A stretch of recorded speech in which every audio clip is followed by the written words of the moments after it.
let's take a look at deleting queues. So let's say that I want to delete Q1. Well, I am actually in Q1 at the moment. If I open my visualizer, we can see that Q1 is live on stage. So if I were to go and say Q1 delete, enter,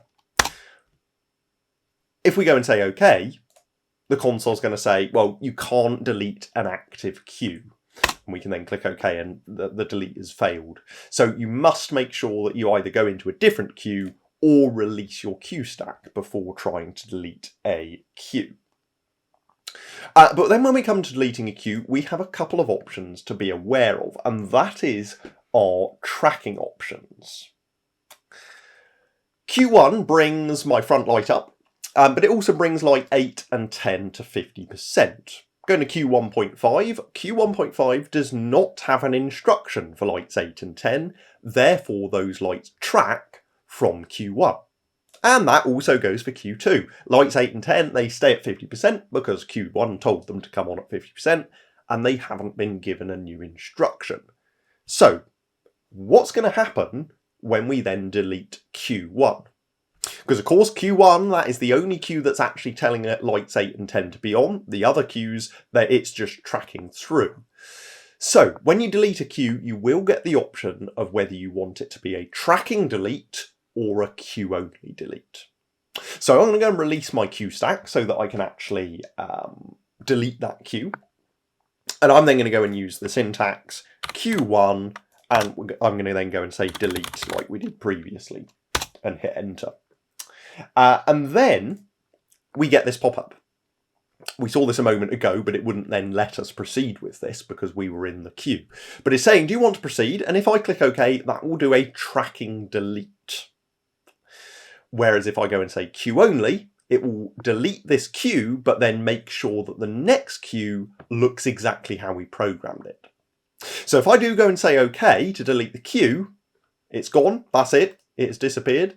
And if I go into 1.5, there we go, we can see that lights 8 and 10 are now not on because they at 1.5 did not give them information, and we've gone ahead and deleted the queue that actually had given them the information. So I'm going to go and say that I do want 8 and 10 to be on. So I'm going to go and say 8 and 10 at 50 enter. And I'm going to repair this queue by doing an update. And we'll see that Q2 is now exactly how we programmed it, in the sense that 8 and 10 are now tracking through, but this time they're tracking from 1.5. So let's go and delete 1.5, but this time delete it as a queue only. So I'm going to go into Q2,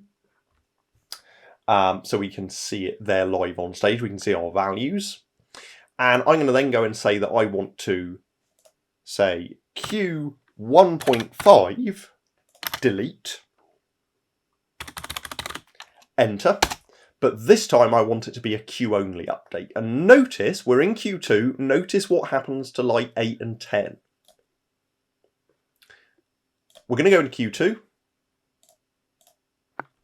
and you'll see that this time round they are now blues because we did a queue only update. Therefore, the console actually went behind the scenes and updated Q2 to add lights 8 and 10 in.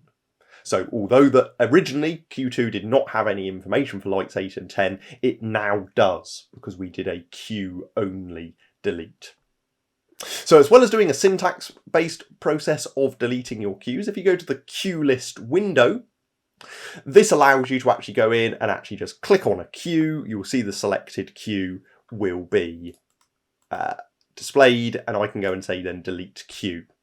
And it's then going to say, are you sure you want to delete the queue? So when you go and click on queue, you see your queue number displayed here, and you can then go and say delete, and it's going to then say, are you sure you want to delete that? And it's going to give you those same options of whether you want that queue only or tracked.